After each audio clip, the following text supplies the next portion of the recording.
Have you ever noticed how two kids can grow up in the same house, with the same parents, same rules, same school, and still turn out completely different? One is confident and outspoken, the other quiet and thoughtful. One loves structure, the other lives in chaos.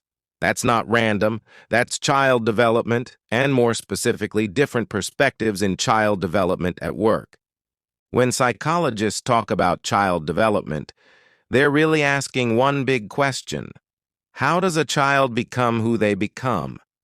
And the answer depends on which lens you're looking through. One perspective focuses on biology. This view says, look at the hardware first. Genes, brain development, temperament. Some kids are born calm, some are born intense, some are born curious about literally everything. Ever met a toddler who never stops asking why? Yeah, that might not be parenting. It might be wiring. Biology sets the starting point, the default settings. Then there's the learning perspective, which basically says kids are professional copy machines. They watch, they imitate, they repeat. If a child grows up seeing patience, they learn patience. If they grow up seeing shouting, well, you get the idea. From this view, behavior isn't mysterious, it's learned. That's why kids pick up phrases you definitely didn't want them to repeat in public. Another major perspective looks at thinking itself, how children understand the world as their brain matures.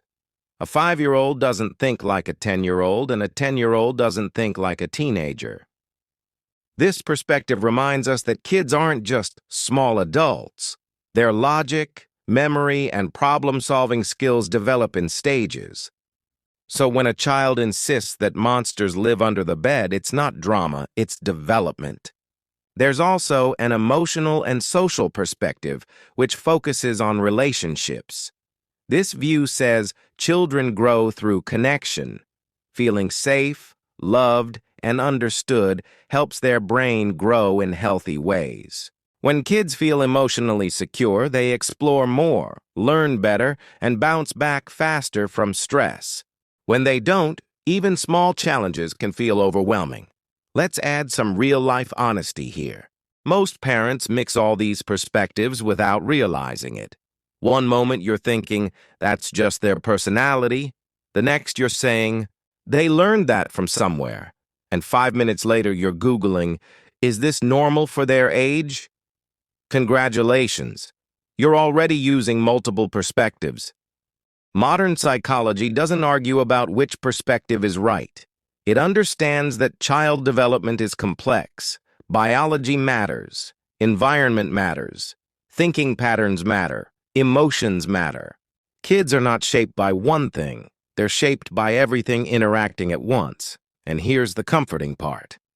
No perspective says children need perfect parents, perfect schools, or perfect lives. Development isn't about perfection. It's about progress, support, and understanding. When we look at children through multiple perspectives, we stop labeling them as difficult, slow, or too sensitive. Instead, we start asking better questions. What do they need right now? What stage are they in? What are they trying to tell us? Because understanding child development isn't just about raising better kids. It's about becoming more patient adults. And once you see children through these different lenses, you don't just understand them better. You respond to them better, too.